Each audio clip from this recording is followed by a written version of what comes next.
Welcome to the Fee for Service Dentist Podcast. Today's guest, Dr. Weston Spencer, has a nice practice in La Jolla, San Diego, California. Tells us about his journey from Loma Linda Dental School to practicing in Orange County in a couple practices. One's a DSO, one was a CERAC doc. And then he moved down to the La Jolla area, worked for another doc, and then had another practice appear to him because the endodontist he was talking to introduced him. How did he make that work? How did he change that practice? How did he grow that $500,000 practice into a $2.5 million practice in 5 years? Yes, 500 to 2.5 in 5 years.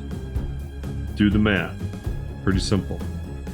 And he gives a couple great pearls too about some things he did and the way he practices. I think you'll really like it. And he also had to get out of an insurance plan with Delta Premier. And he didn't do it the normal way. He kind of was almost backed into it, but great story. Today, our podcast, and as always has been for the last few years, is sponsored by Kettenbach Dental. Kettenbach has a new product, Visalis Fill and Visalis Flow. It's a light cure nanohybrid composite. Highly filled at over 80%. It is a highly polishable and highly aesthetic, strong, durable restoration. Can be used anterior, posterior. Very low shrinkage, so you are assured of long-term integrity at the margins and resistance of staining. Has a flex shade system from A1 to A4 that has a pronounced chameleon effect, and it covers the entire Vita Classic Shade Guide, as well as a bleach and an O2 opaque shade. Remember Kettenbach, 877-532-2123. They have a rep in your area. Call them, hook it up. If you like the show, click like, share it with your friends. If you don't like it, tell me. Enjoy this show. Dr. Weston Spencer is our guest. Have a great day, everybody. My name is Drew Burns, and I'm a part of a small group of dentists who believe something crazy. We believe the standard of care is just not good enough. We demand the best of ourselves and the best for our patients. We believe that the best way? No, the only way to practice dentistry is on our own terms. If you ask the dental consultants or the corporate CEOs, they tell you that what we're doing isn't smart, that fee-for-service dentistry is dead, and that the golden age of dentistry is over. Yet, while others focus on profits first, we focus on the patient first. And yet, our offices are some of the most profitable in the entire country because we invest in ourselves and we are doing things right. It's our name on the door and it's our reputation on the line. My name is Drew Burns, and I am a fee-for-service dentist. This is the Fee-for-Service Dentist Podcast, and these are our stories. Welcome to the Fee-for-Service Dentist Podcast. Dr. Sonny Spira. Today we got a special guest, Dr. Weston Spencer. And Dr. Weston Spencer, let me give you a little bit of his background, please. He's a highly accomplished cosmetic dentist and a key opinion leader for Straumann, Kerr, and Sprint Ray. His professional accomplishments include scaling his private practice from $500,000 to 2.5 in just 5 years. Do the math, folks. 500 to 2.5 in 5 years.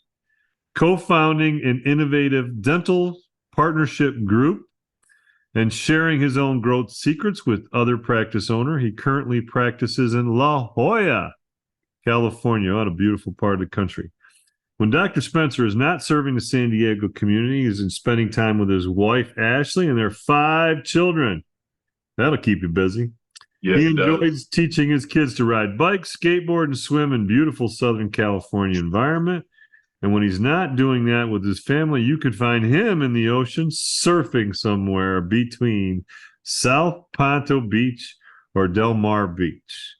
Join me and welcome Dr. Spencer. Weston, how you doing, man?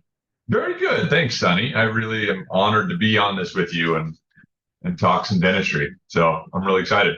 Thank you. Super. Where'd you grow up? Where's home? Salt Lake City, actually. And that's kind of my origin story. Grew up in Well, Salt that's Lake. Oceanside. Grandfather was a dentist. Salt Lake is Oceanside, right? I mean, like, kind of the same thing. There's a great Salt Lake, but it doesn't smell good. You don't want to surf out there, that's for sure. But Your great dad was skiing, right? Snowboarding. Grew up a snowboarder.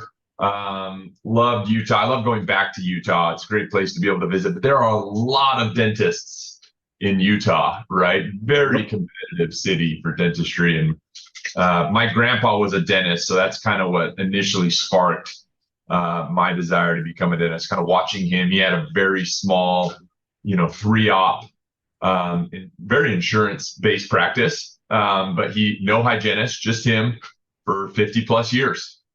He saw the same patient on day one that he opened his practice in the Cottonwood Mall, and saw that same patient on his very last day of practice over 50 years later.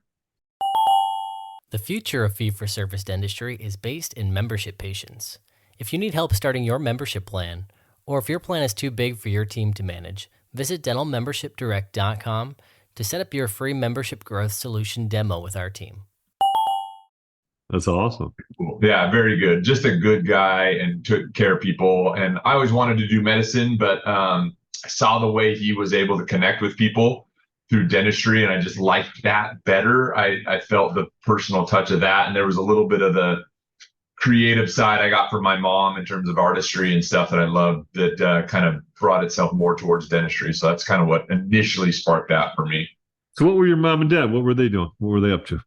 My dad's a CPA, and my mom is an artist. She just always hustled and she was an arts and crafts dealer kind of. She made sweatshirts, t-shirts, buckets, painted. She's just an incredible artist and always found a way to sell stuff, So she just, I learned a lot of hard work from her, and just put in the time and always hustling and doing that. And same thing for my dad, just always working, provided what we needed to for the family for sure. But yeah, there was just this part about wanting to do, something in the medicine. I also got injured all the time. I spent so much time in the hospital.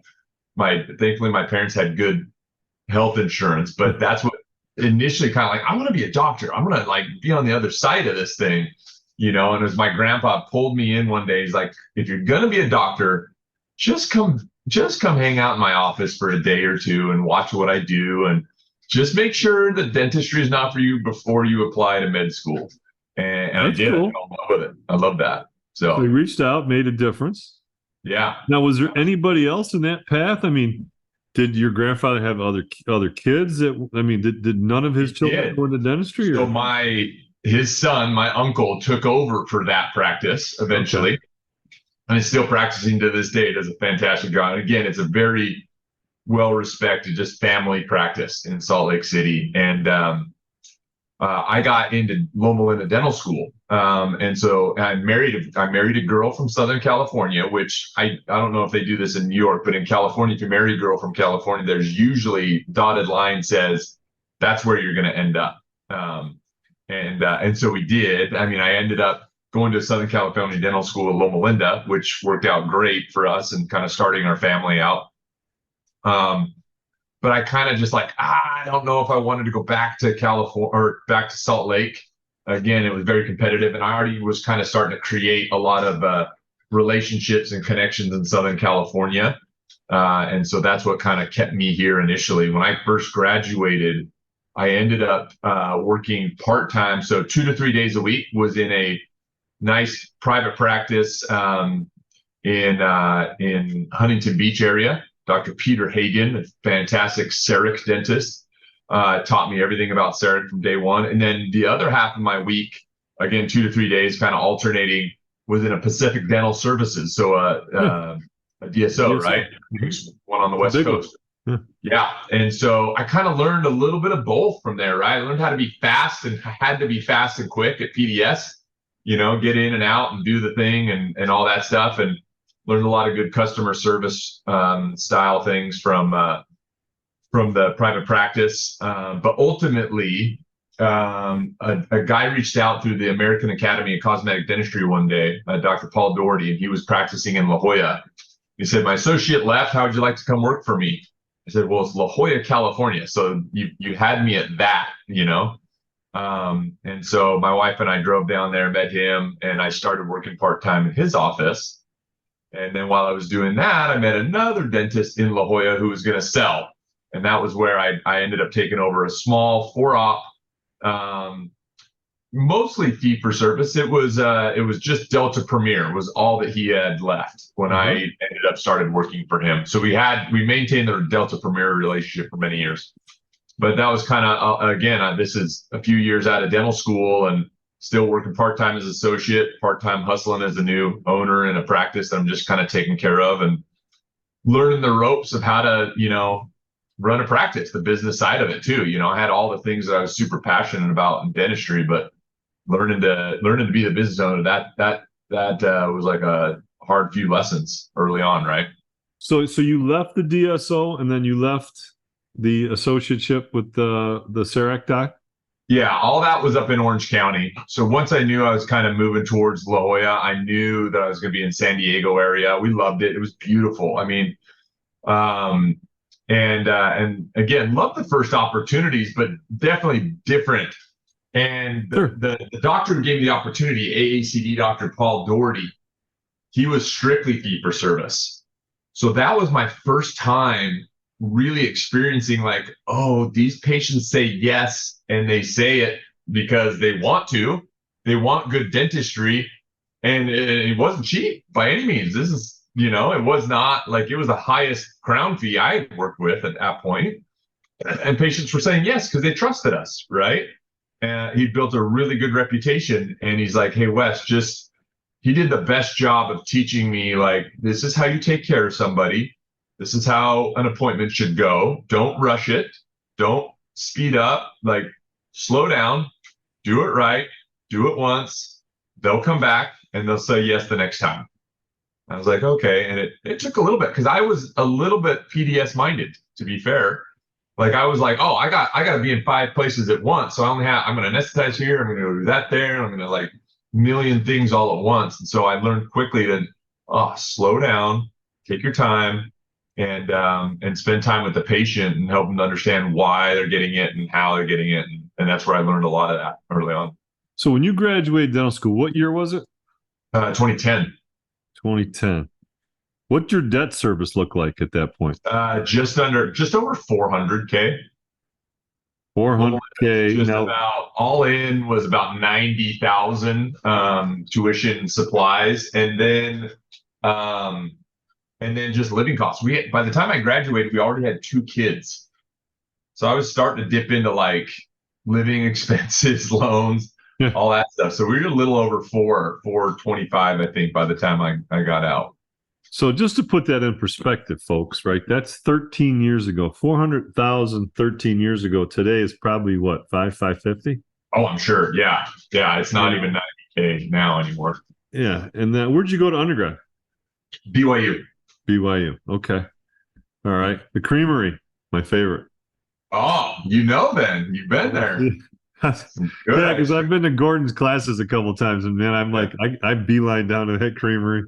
Yeah. Now, you make a good point though. Bringing that up is like, I had an advantage coming out of undergraduate because BYU is very inexpensive, right? It's still, I think, I'm looking at my daughter might go there in the next year or two, and it's only $7,500 a year.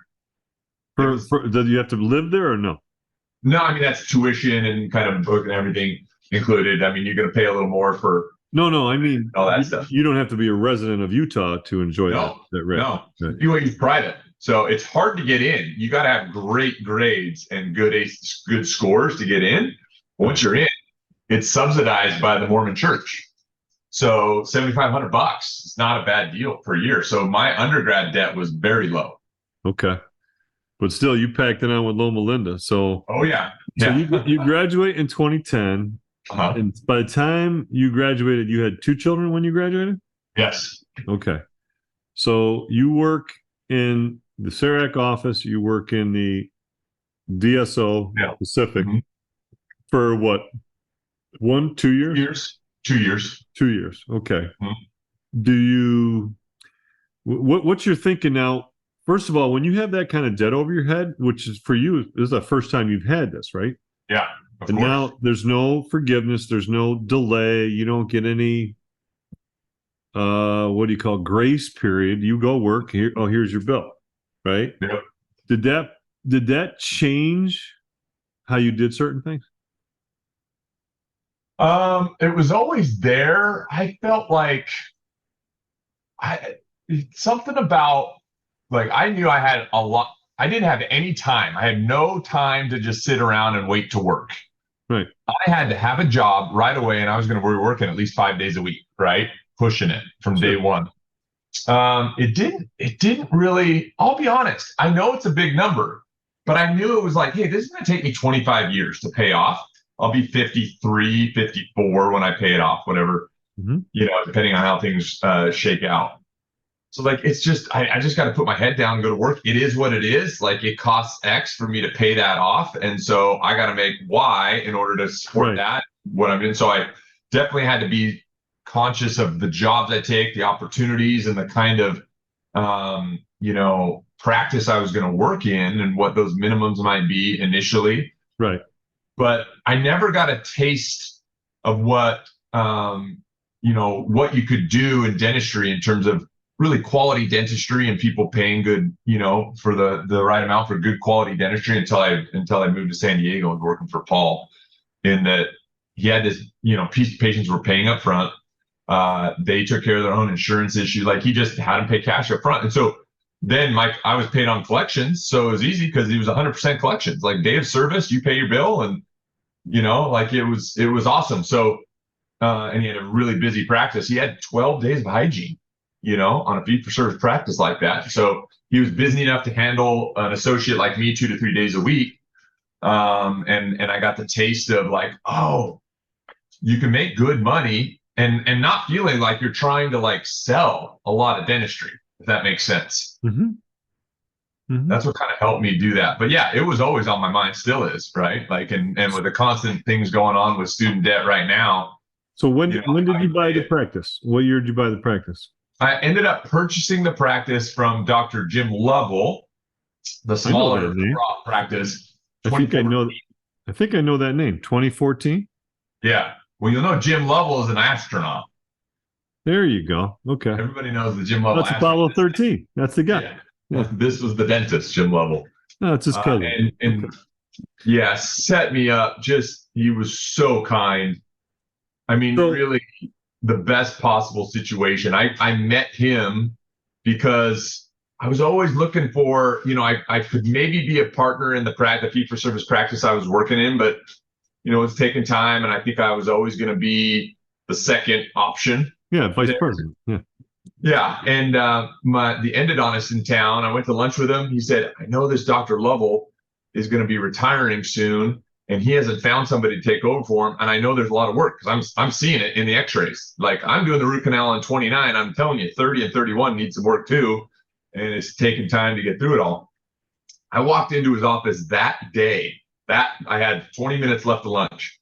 I walked into Jim's office. The office manager was nice enough to let me introduce myself to him, shook his hand and said, hey, Jim, would love to meet and talk a little bit more about what you're doing and learn from you. And, oh, by the way, I'm up the road. If you ever need somebody to cover you for emergencies, happy to do it. I'll do whatever it takes. And we went to lunch 3 or 4 times. Then I started associating for just a little. It took about, a year or 2 to kind of figure out exactly how we wanted to do the deal. In 2014, I bought it. And then he stayed on for, 1 day, maybe 2 days a week, even up until COVID. At COVID, he officially retired.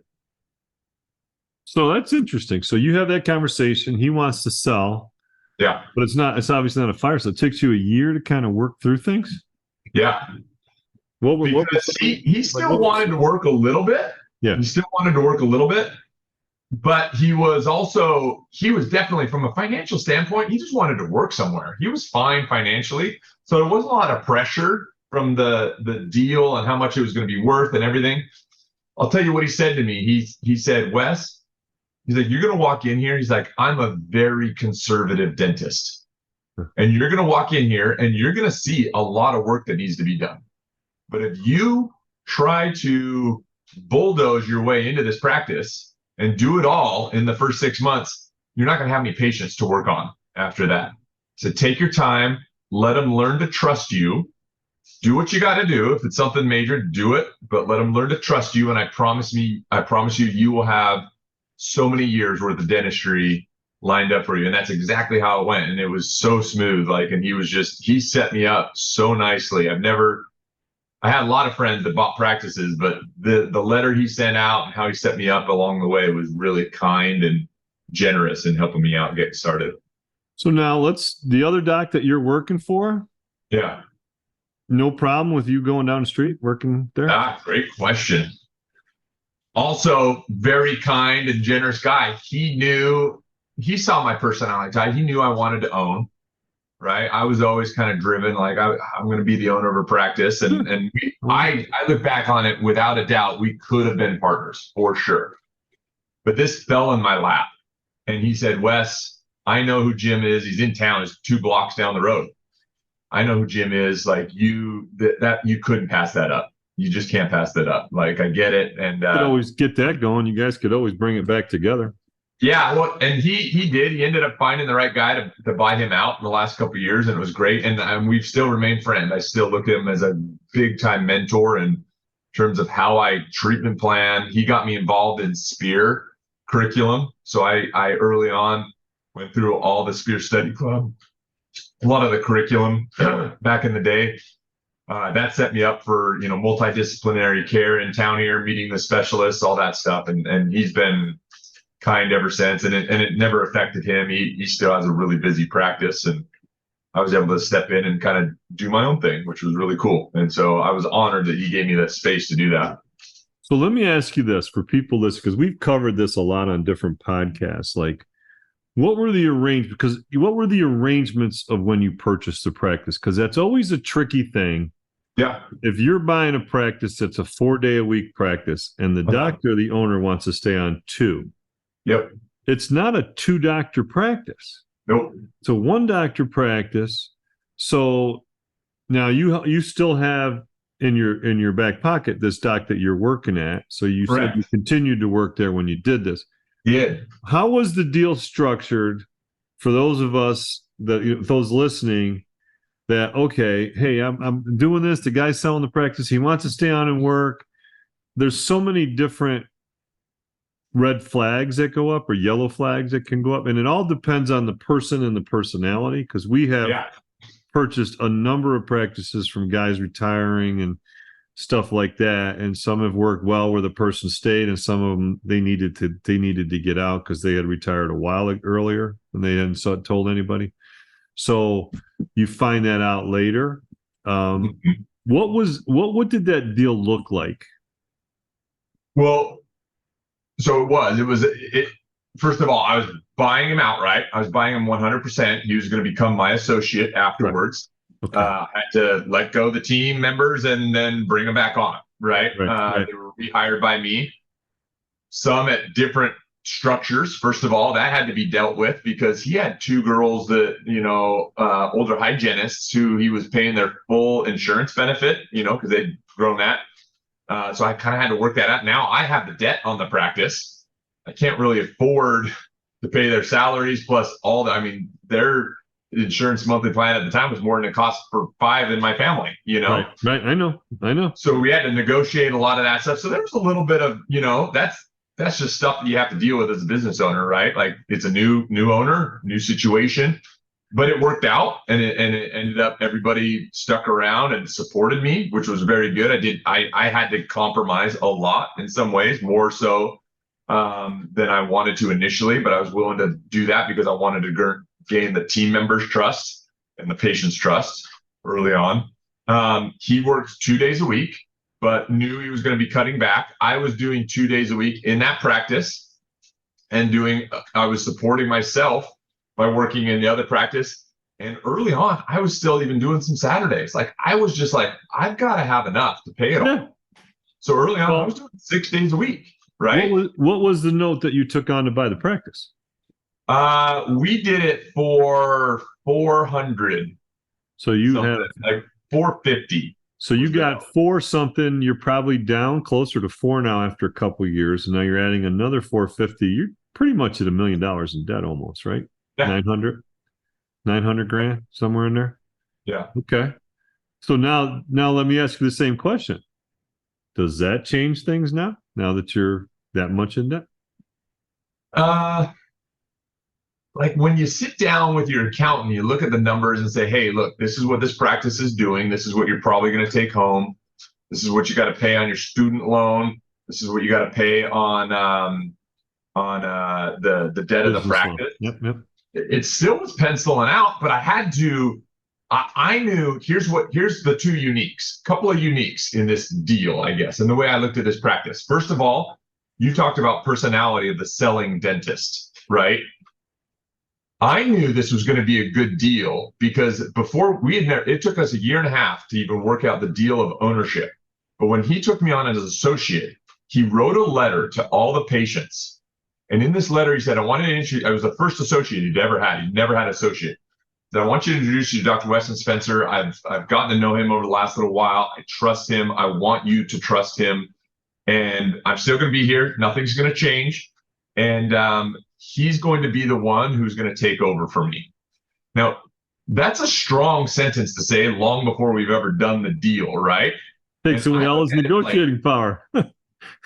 Technically, yes, but he didn't look at it that way. I know, but it sure does. That kind of a guy. I will tell you this.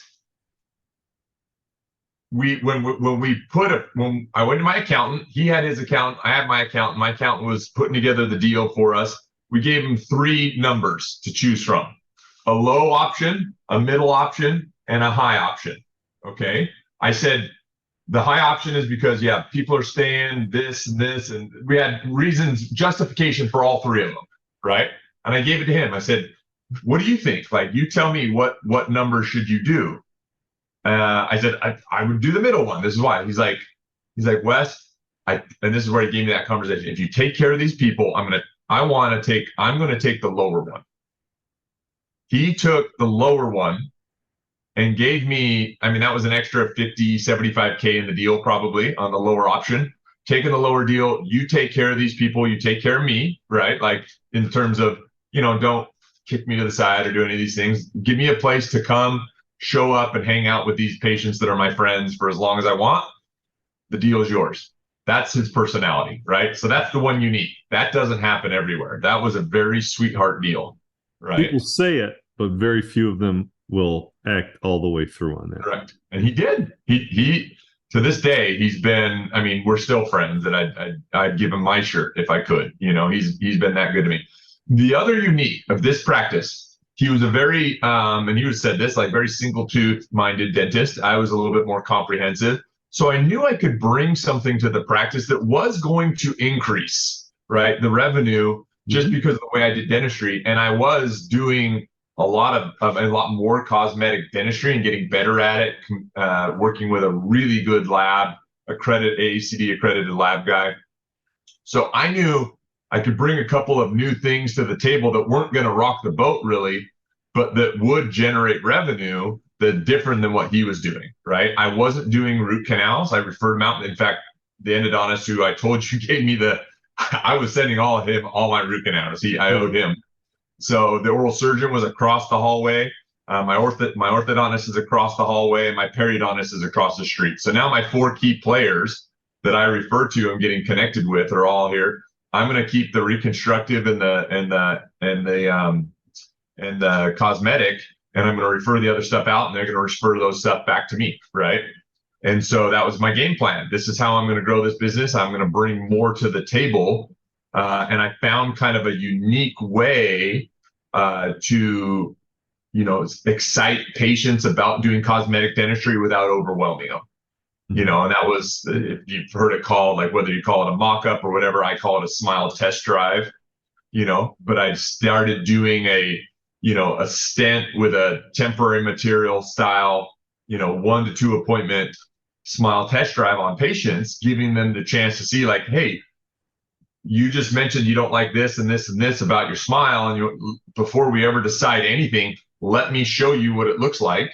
I'm not going to charge you for it. And I found I was starting to do a lot of cases because of that. And they were coming out of the hygiene room, right? I wasn't even marketing it yet. And so that was a big step that I think started to kind of turn the gas on just a little bit in terms of revenue. And we started to move the needle the other way, and kind of haven't looked back since. Where did you pick up your communication skills? You're a very effective communicator. Where did you pick up some of those things? You want to know for sure? I told you I grew up in Utah, right? Spent 2 years on a mission for my church in Japan, speaking Japanese, trying to talk about, our church and the gospel of Jesus Christ to people who were not Christian and did not want to hear about it, and told me no 1,000 times a day. We'd walk to a train station, and you can imagine a 6'2" white guy, standing above a crowd with a bunch of Japanese people coming in and out of the train station, saying hi, introducing myself, and everybody, literally, there's a word in Japanese that they say "ketko," which means like no thanks. So they're walking by really fast and they throw their hand up in your face and they say "ketko," and then they move on, and I just learned to not take it personal and move on and have a thick skin and just try my best to work with what I had. You know what I mean? It's like you got to learn to spark up something from the beginning and kind of get out of your that everybody. I think everybody has a little bit of introvert inside them. They don't always want to do that, but you got to find some way to kind of bring that out and spark in some way. So to answer your question directly, I feel like I directly correlate my ability to kind of communicate with people and get through tough spots and hard things and getting told no and uncomfortable situations from just having to do it in a different language for 2 years. Interesting. I picked up right away. You have a very unique kind of delivery style. So I appreciate that. And I'm sure that sure helps you with all the other things that you got going on. Yeah, I mean, you gotta, right? Like I always say this when I do lectures in dentistry, we are such a unique bunch of people, don't you think? Dentists, like, oh my gosh, we unique? wear 1,000 hats. You want to use that word? Unique. Yeah, I mean, I could think of a whole bunch of adjectives. And we got to do it all. Very much so. It is very, very true. It is very true. Yeah. And talk about, in doing this podcast too, is one of the fun things is people from all over the country. And there's so many similarities and there's so many unique different things that when you meet someone, there's no way you can say, oh, you must be big city, yeah. And then your practice must be because of that, No, wait a second. Yeah. You're in the middle of Manhattan. You're a private fee-for-service. Yeah. Oh, you're in the middle of Oshkosh, Wisconsin, or where we are, Binghamton. Like you're in these really remote areas. And if anything, you can do it anywhere you want, and you can practice any style you want. Now, with some of the education at Spear, did they talk a lot about things like because I think the communication skill is so important, especially to younger docs, to just listen, understand, and present, like you're presenting to those people a solution or a feeling that they're going to get. And I think in cosmetics, it's probably a little bit easier to do that than a person who's not in pain that you're telling them they need X, Y, Z. Yeah. So talk a little bit about that for you, that road there. How did you get, what were some of the things was Spear a big component of that? Talk Absolutely. A lot about that. Absolutely. So Frank does a really good job when you go to his seminars, right, and workshop. And I'm sure most of your listeners have heard something from Frank Spear in their career, right? And if you go to his seminars, he always ends a lot of it in talking about like case acceptance or like his personal experience of taking over practice, a lot like what I just described, like having to take over for somebody, right? And like, how do you have that conversation where it's like, look, I know you've been taken care of by somebody really, really well for 25 years, but I see this, going down this other road. You got wear, look at this wear pattern that you have here. And let me show you what that looks like. And the reason why this tooth broke today, and it's not the only one, look at the teeth on the other side. And I understand that you have seen this dentist for 20 years. And I just want you to be open to an idea that I'm just seeing a little bit different. And it's not that I'm trying to be totally different than the last dentist. It's just I see it a different way. And I have experience helping people to, get through these small things. Otherwise, I think we're going to go down a road where if we just fix it one tooth at a time, we're always going to be stuck in the same broken system. I think we need to fix the system. If we fix the system, then we can start to have things last a long time and stop breaking. Those are the kind of things I'd learned from Frank Spear that helped me to get through the tough conversations early on of being the young guy that doesn't have, like, I have white in my beard now, and so everybody respects me because I've been doing it for a long time. But when you're clean shaven with a tie on and you look like you're 22 years old and you're sitting in the chair trying to take over for the 60-year-old guy, how do you help gain trust with them? And you gotta, take a unique approach sometimes. That's why, yeah, definitely if you get to show them and you learn how to, like, ways to describe things without, I always say too, whenever I talk to doctors, you got to find a way to communicate without talking all the time, because communication is good, but communication isn't just talking, right? Communication includes pictures, includes examples. I use Flowable now to show them how fixing this wear facet is going to, change how their bite works and how it's going to work better now, right? And those kinds of things. So learning those little tips and tricks are what I kind of got from Sphere curriculum initially that kind of set me up. And then when I take photos and I look at them and I sit at my desk and I kind of like, start to sketch out and plan, treatment plan, comprehensively, aesthetically. That's where I learned all that stuff. Then I could take my ability to talk to people in terms of showing them and helping to explain it well. And then, try. The other big thing I always say is, like, I learned something. I don't know if I heard it on a podcast. Maybe Gary Takas says this. I don't know where I learned this from, but I learned early that and I picture it in my brain still to this day. Every time I meet somebody or I'm working on a patient, I'm about to, say, hey, let's do this. What do you think about that kind of thing? And I think about a bar graph, right? An X and a Y axis bar graph. And on the bottom, on the X-axis, is your trust level. Mm-hmm. And on the Y-axis is the awareness level. Have you heard of this? Am I crazy? I'm with you. Go ahead. So what you find is in case acceptance, the more, if you're up in that far upper right-hand corner of high trust, high awareness, yeah, patient's going to say yes. You can build up all the awareness, show a bunch of pictures, do all these things, but if you've done something along the way or they're brand new, they may not have a lot of trust. So you're about to ask them to spend some money or do some things with you. And if one of those isn't in harmony, if they're not up on that higher side of the graph, you may not get a yes, right? So what do you need to do to build that? Do you need to build more trust or do you need to build more awareness? And how are you going to do that, right? So I learned that early, in that even when it just comes to, you walk into a hygiene room, you got a crack on a tooth with a big silver amalgam, and you could talk till you run out of breath of why you should probably replace that, but you learn ways to say it a little bit quicker and get through that conversation a little earlier, and you show the right kinds of pictures and you explain what you just saw an hour ago in the chair, that you just fixed one of these and that kind of stuff. And hopefully this patient's been with you for a year or two and you've shown that, like, hey, I'm not trying to overdo this here. You've learned to know that, like, I'll call it like I see it and I'm not going to overdiagnose on you so that you feel like I'm trying to pay off my student loan by next year.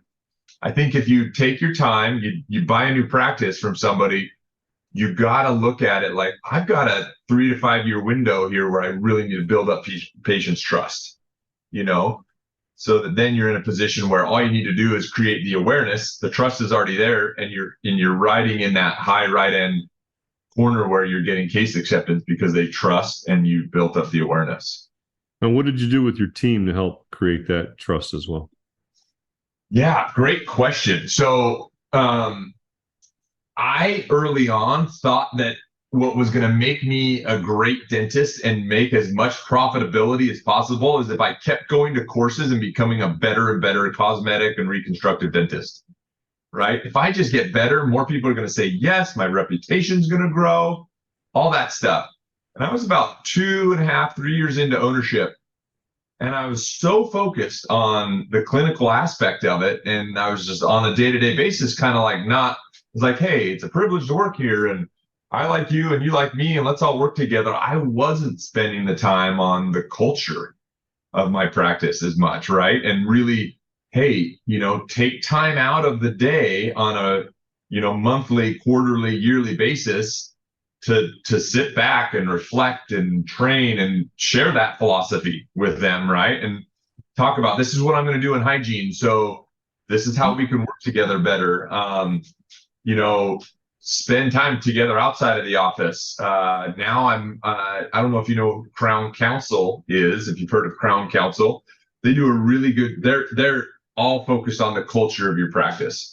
So you'll go to a seminar, or you'll go to their annual event, and it kind of moves around, and you can take your team or you can go by yourself, and you won't do any clinical dentistry training. You'll do all culture-based training, learn, tips and tricks of working together better communication front to back, good handoffs, good morning huddles, all that stuff, right? So I'm glad you brought that up, because that was a big turning point where I really saw a little momentum, because then patients were saying, oh, you guys really like each other. Like, you guys are really nice to each other.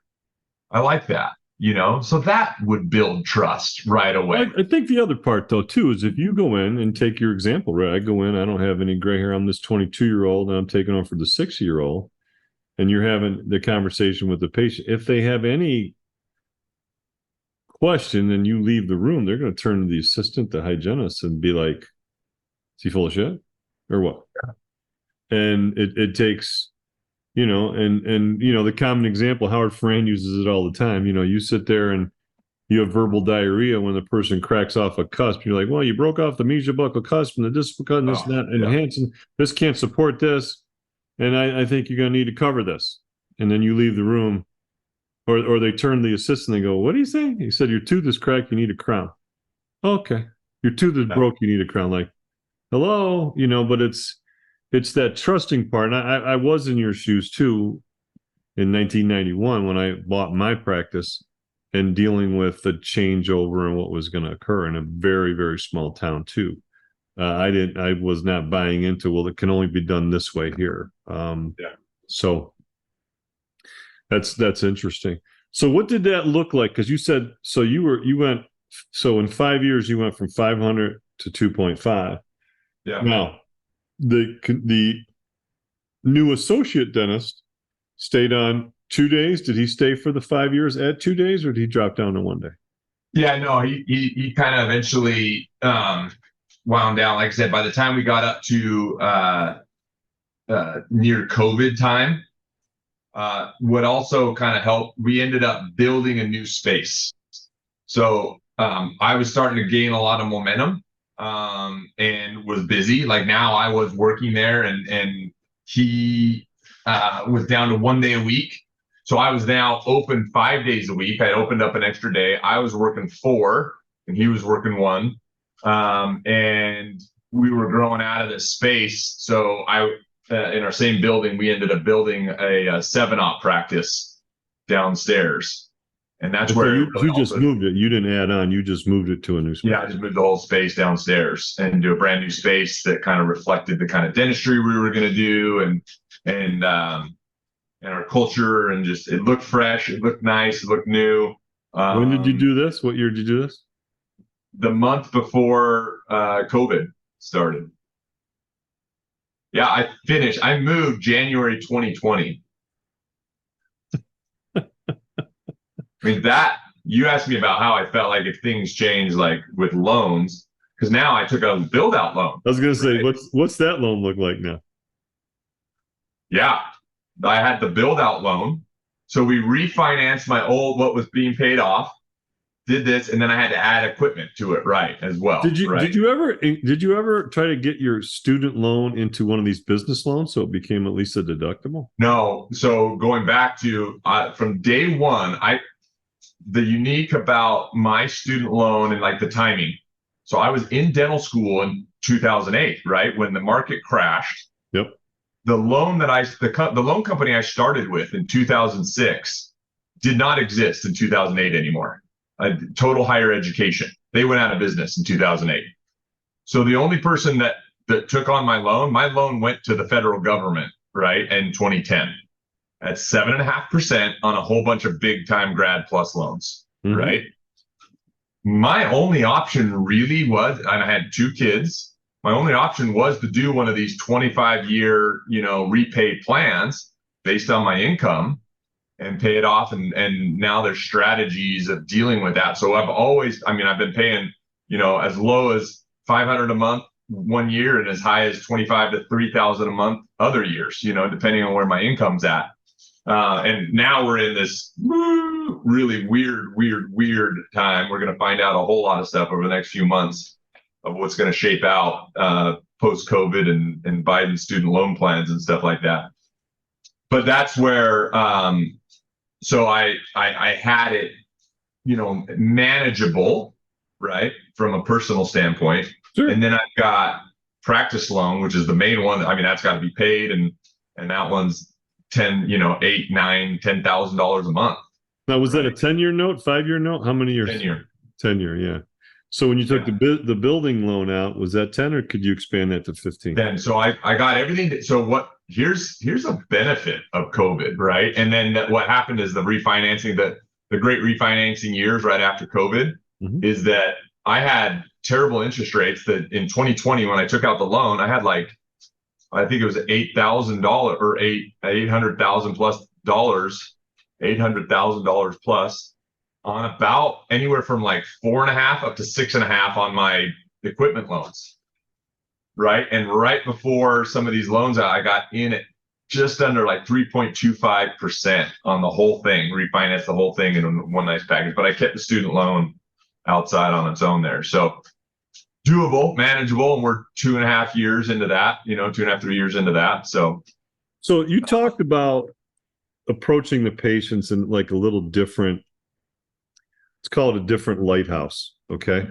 And what are some of the other things that you would say were the reasons also for the growth? Because you didn't tell me, you didn't say I walked in and I started doing services that weren't being done here, right? Because that's a common one. Oh, the doc doesn't do endo. I do endo. I can add that, right? Oh, the doc's not doing, implants. I'll add implants. So there's always the complementary. So I can add these things. You didn't say that. You said you added a higher level of restorative for sure. So what were some of the other things that you attribute some of your growth and success to? A lot of them are some of the basics that I tell doctors. I write a personal note to every single new patient that comes in my office from day one when I started that, right? New patient walks in the door. I get an envelope on my desk. So within a couple of days, I write a personal note. Hey, thank you so much. I was so glad to, hey, thank you, Jill, for coming to my practice. Was honored that you chose me. And I really look forward to being your dentist in the future. And I did the same thing for patients there were patients that left because they said, well, Dr. Lovell's gone. And so I don't know who this Dr. Spencer is, so I'm going to leave. And I would write a personal note to them. And I would say, hey, I never got the opportunity to, really meet you. I know you're trying out a new dentist anyway, so I would invite you to try me out. You're going to go try someone else out. You might as well try the guy that Dr. Lovell picked. And I kind of have a roundabout way of writing a note to everybody, and I still do that. Like having that personal touch of making sure they know that I know them, I care about them, and I'm looking forward to being their dentist. They have access to me when they need to, and I'm responsive. I'm surprisingly, a lot of people are afraid to give their contact out to their patients. I'm texting them and doing that stuff, but I don't have a lot of people abusing that. I really don't, and so they have access to me. So they same way. I'm the same thing. I have 5 kids. You know how much it means when my wife can get a hold of the pediatric or her pediatrician when my kid's sick at night, that guy has our business forever because this guy is willing to calm my wife's nerves when my kid has strep throat at 4 a.m, and it may not be right away, but he texts us and he's like, do this, do that. And hey, that's how you run a business, a true customer service based business that especially if you're going to be fee for service, these 5 guys are going to pay a little bit more they better get more, right, than what they're getting at their insurance-based dentist who, sees 3 times as many people. I see half the people that an insurance-based dentist might see, but I have a good fee for what we do and make a good, business off of that. But I have to do the extra things a lot to be able to earn their respect so that they stay here. So I think that a couple of those little things, definitely, there was some hygiene that needed to be addressed for sure. And we had to spend time with the hygienist talking about what a perio maintenance was.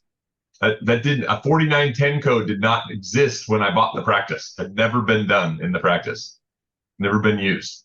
So we had to slowly, it took a long time to work that code in, and some patients didn't understand why that was different and didn't understand what scaling and root planing was when it was necessary, So there was some of that. So I attribute some of that, like, hey, now we have a really pretty strong, robust hygiene program with good hygienists that believe to do the right thing when it's necessary and do a perio maintenance when necessary, to use the right appropriate procedures in the hygiene room. And that's really helped to grow the practice, but that requires trust, right? You can't just diagnose scaling and root planing on every patient that walks into the door and expect everybody to say yes, right? There's got to be a little compromise. I'd rather have the patient in my chair, get through a cleaning and say, hey, look, we're going to need to do more here, but let's see you in 3 months, not 6 months, and see what it looks like. And guess what? At 3 months, it's still bleeding like crazy and there's still deep pockets. I really do think you need to do this. Can we do, this year? And if not, then let's get through this year and let's do it next. You know what I mean? Those compromises. I think sometimes dentists, we draw a hard line in the sand because that's what we're recommending. And we need it done now or else. And you've been doing this way longer than me, right? So you probably have way more stories of when maybe time, like you said to do something and they didn't do it and then it happened, right? And you could say that all day long, but we're in a business where, like, we're not the good guys. They don't always trust us. And, we have to deal with broken teeth and cavities and all this stuff. And we got to make them trust us right away. How do you ultimately get them to want to do those things, but not rush them into it right away, right? There has to be a level of understanding, like, if there's a big cavity, you got to fix it right away, right? But if there's something that can take a couple of months to, why don't we do this and let me see you in a couple of months, and that's on me. That might take a little extra half hour of my time to follow up and see how somebody's doing down the road, to check and see if the first thing we did was right or not. And then I told them, I've done a bunch of times, hey, I think this tooth needs a crown, but you told me you don't want to do a crown, you want to do a filling today. Okay, I'll do it. And if in this next year this tooth, fails or something happens the first year and a half, I'll apply that towards the crown. Is that okay? Okay, yeah, okay. People would say, you're crazy, Dr. Spencer, that's your time. Yeah, that's true. But I certainly earned their trust and they don't stress about it. And when it breaks, like it probably does, I got the crown and I lost $100, That's the kind of stuff I think that maybe separated me from somebody else that was coming in a little hot and heavy early on. And yeah, I've been doing that process for years. Yeah, that just makes sense. I mean, I don't know if there's any other way to do it. Now, let's talk about the business of the practice, because you said when you got into that practice, they were Delta Premier only, correct? Yes. When did you decide to change that, or when did you decide to go completely out of network? So we were able to maintain the Premier relationship as long as you had to be credentialed now, right? Yep, correct. Now I was accredited in our deal structure. It was also unique, but we made a deal structure here where we were still able to utilize Dr. Lovell's relationship. I was just outside the window. I missed that 2014 window, right, where Delta Premier was still being sold to and allowed for dentists who were taking over and stuff like that. So we were able to maintain that for as long as possible. But when Dr. Lovell started to get closer to retirement, it was like, oh, we have to do this. Like, and I knew they were saying to me, when he retires, Dr. Spencer, you either have to sign the Delta PPO contract or go out of network. So it was going to be one or the other. And I knew we had already gained way too much momentum for me to go back to Delta PPO. Yeah, And when you're growing the way you're growing, I would think that you'd make that decision early. No, but there's this little guy on my shoulder that's saying, Dr. Spencer, if you go out of network, people are going to leave and da da da da da. And I just stop right there. Stop right there. Yeah. I just want people to hear that, right? Here's a guy that you're listening to, super successful, no question about it. And even he had as his 5 times the growth from 500 to 2.5 in 5 years. Not many people can say that. And he is, and you still are saying, I had somebody on my shoulder telling me, you got to stay in, you got to stay in, you got to stay in. So there's this entity that we think has a seat at the table with us all the time. Yep. So it's Not okay. true. It's okay to feel that. When did you? So you got over it because almost you were forced to. Yes, it was forced on me, and I knew it. But for years, I've been telling myself it is the right thing to do. I'll just kick it down 6 months down the road. I'll just kick it down. I'll just kick it down. And what I'm here to say is that I did. There was a handful of pages. There's probably I wrote a note to every single one of them that left. Right? If they did, like I did the letter thing. We talked about it in the practice for a year, as we were going through the transition. I made, sometimes special accommodations for people. Just try me out. Just try this out and see. And most of them that tried me out stayed. But I probably wrote, 30, 40, I don't know, 50. I'm trying to remember how many total now. It's been a year and a half. Of those letters I wrote and said, hey, I have loved being your dentist. And if anything changes, I would still love to be your dentist, But now my hygiene fee doesn't get cut in half, and patients are paying up front. The Delta patients who are still here are paying up front for those. And we do the insurance. I have an outsourced biller. So she will do the billing for the Delta patients and the check goes to them. But you look back on it and I'm like, God, like our collections have never been, my collection rate is even better. My percentage of collections from that is better. And we definitely didn't see a dip in collections by any means. So I'm here to say, like, yeah, it's scary. You tell this guy on your shoulder is always telling you, oh, there's something around the corner that's just not going to work out, that it's not going to happen. And you just, and it's not real. We make that up. We really do. You dive into it sounds like you sound a little more like myself. Do you really dive into your numbers? It doesn't sound like you really do. It doesn't sound like you really break it down like, well, deltas of 30% and then this. Like, it just seems like this is the right thing to do. It's relationship based. It's more of a visceral type of management style than it is an analytical, mathematical type of style. Would you say? I'm a 60-40 probably. There's 40% of me that I love my practice management software and I'm looking at my KPIs and I'm looking at my reappointment rates and I'm looking at that stuff a lot.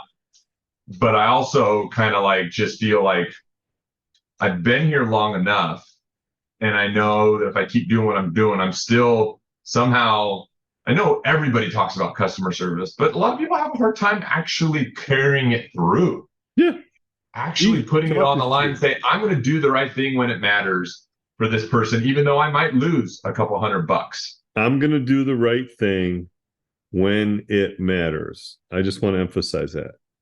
Because you can talk about it, you can do, lecture speak, like in basketball, right? That's coaches speak. And that's when you go to clinics and coach comes out and they use coach speak. But when it matters, right? When that person is up in your face, I always talk about it like, man, this was a doc told me when I was an associate. When that person comes up and they have you cornered against the wall, what are you going to say? Right? When you strip away all of the niceties and it comes right down to your core being, what's written on your tombstone, what comes out of you, Yeah. And that is so true. And I think you just nailed it right there. What do you do when it matters most? Yeah. And it's easier said than done, but when it comes up and you're faced with it, you got to make that choice and you say, hey, look, I've given away so much dentistry in my, you know what I mean? I'm sure if I didn't discount write off or, make it right, or, give away this $100 there, for that exam. I mean, there's probably another $5 million, I don't know, on the table there. But it's like, I don't want to stress over that. I just want to show up to work, and ultimately, even though I'm a dentist, people want to, come in, and they always say, like, I don't like the dentist, but I like you. Like, I like you. I know you got to do what you got to do, but I like you, and I'm going to like one thing we do, like when you go into a tooth treatment plan for an occlusal filling, let's say, and you go in, you do the occlusal, and there's decay underneath the mesial. Now you're doing an MO, right? Well, we gave you a treatment plan and an estimate for occlusal. Let's call it $100. And MO is $150. Well, we're going to show $150 and we're going to put that on the form, but you're going to see a $50 write-off because we're going to honor our estimate to the penny. And Isn't that so much easier? I mean, it only took you 5 more minutes, and yet technically speaking, you did that. And for your note's sake, you want to show that you did the MO, right? Yeah. You got to, like, hey, that's my MO. You don't want to be 5 years down the road and be like, did I do that? I swear I just did an occlusal, right. And that causes the problem. But yeah, it's so much easier to do that. And then you sit the patient up and say, hey, look, it got worse, but I don't want to have you sit here to have to make a decision about whether you need to pay more for that or do anything like that.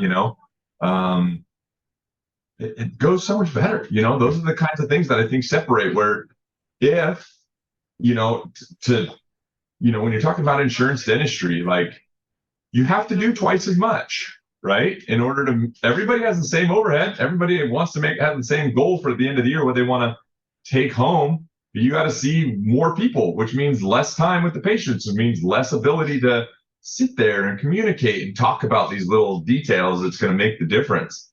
So for everybody that always is nervous about that, yes, your schedule might get a little lighter depending on what phase of practice you are in, but you will fill that time with higher fee dentistry, talking and communicating with patients about why it's necessary, and more patients will say yes. That's what I believe. You're preaching to the choir. Yeah. All right. Well, any last pieces of advice that you'd like to share? That was great. I should end it right there, but I got to get one more. What would you think? No, it's been fun. Like, I love just talking about it, because you don't always get into the nitty gritty of what makes the difference. I will say this, and I don't have any compensation or anything for anybody if there was been one other tool that grew the cosmetic side of my practice more than anything, and it's a tool I use almost daily to communicate with patients before they come to my practice, and that's Smile Virtual. It's a virtual tool, an ability for me to do a virtual consult for somebody before they come to the practice. Smile Virtual. Smile Virtual. App on a phone or something? What is it? It's a software that, if, like, all of my I feel like I'm a good marketer. I like to market, and once you understand how to do dental marketing well, then it's just a numbers game, right? I know if I put in X amount, I'm going to get the 2x, 3x, 4x out on the other end, and as long as it's in that direction, I'm good spending the money on marketing, right? So anything you do in marketing has to have a very strong call to action, right? You can't just, hey, I'm a good dentist, I want to be your dentist, and hope they pick up the phone. You got to drive them somewhere, a landing page, a website, to your office, whatever. All of my call to actions and everything outside of the practice drives to a Smile Virtual landing page, where it basically says, and it's cosmetic related, obviously, where it says, hey, take a picture of your smile, tell me what you want fixed. I'll respond with a personal video consult myself to you at no cost, talking about, the options, whether you can trust me, show you, what I've done that's like it, and I'll tell you the cost of what I think, just based on your pictures, what we could do, right? And I'm giving them fees over that before they ever even come to the practice. And what I found is that weeds out a lot of the people that are just looking, right? Tire kickers, yeah. Yep. And then the people who show up in my practice the next week after seeing my virtual consult, and they hit the button and say, yes, I'm ready to schedule. my team reaches out and gets them on the schedule and we meet, all of everything's been pulled out from behind the curtains, right? They already know the cost. Now it's just a matter of, well, like, okay, how am I going to accomplish what I talked about? And sometimes that changes a little bit, but most of the time it's not far off from what they're looking for. And so that's how I try to build trust with patients before they ever come to the practice. Mm-hmm. So if you can find a way to work in virtual consults, if you don't use Smile Virtual, I will say the simplest, cheapest, it's totally free, easy way to do a virtual consult for a patient is a Chrome extension on your Google webpage called Loom, Loom. Loom.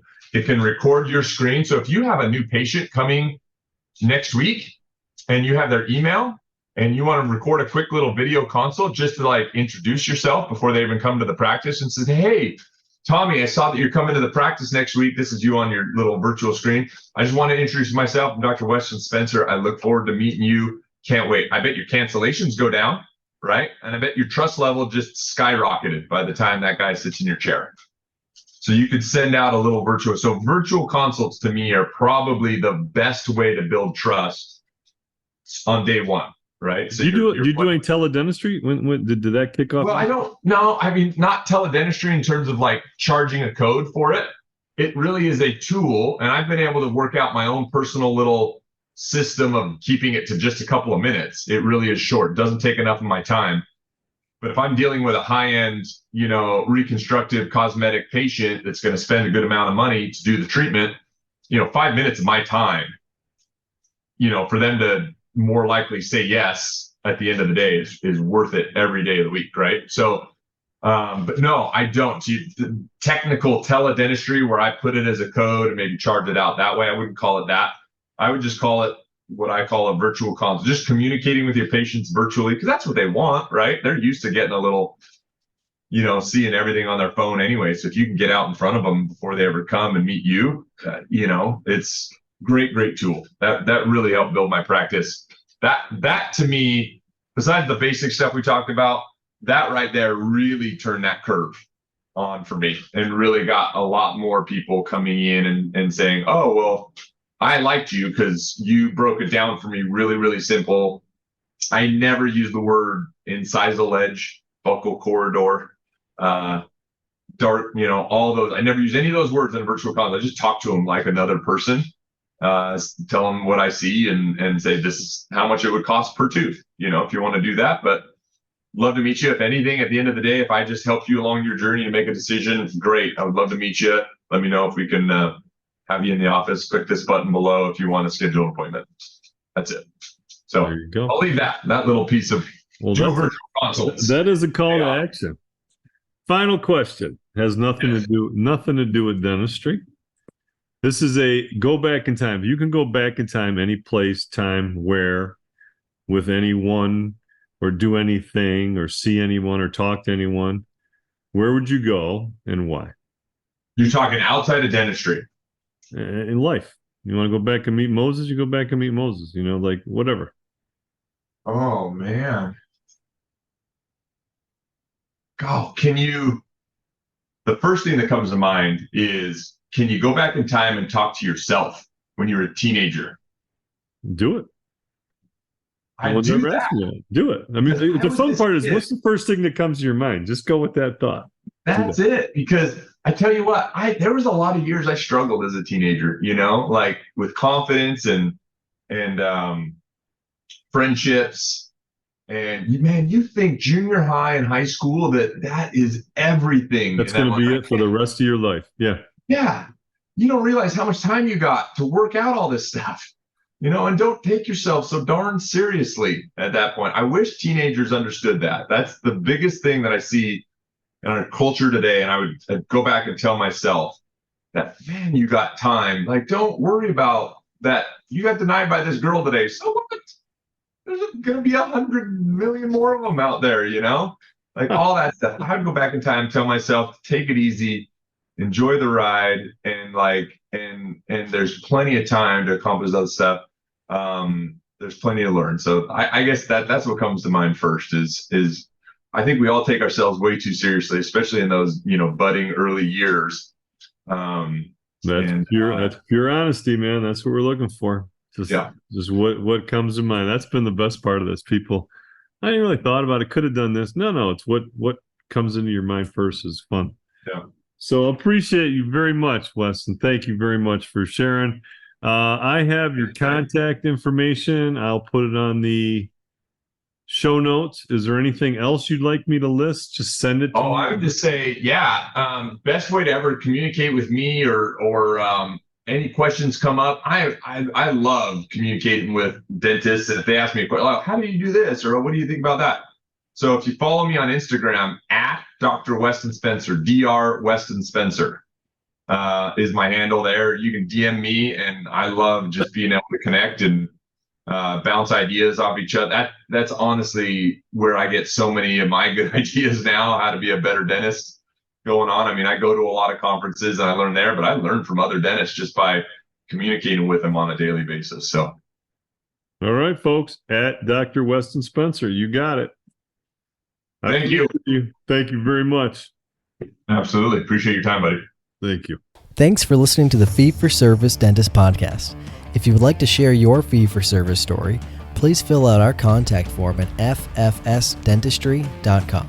Also, be sure to join our Fee-for-Service Dentistry Facebook group. For help starting your dental membership plan, visit dentalmembershipdirect.com and membershipmastercourse.com. Finally, for help with in-house financing, visit dentalfinancingdirect.com. And don't forget, your story is what you make of it. This is your name on the door and your reputation on the line. Thanks, everyone. We'll see you next time.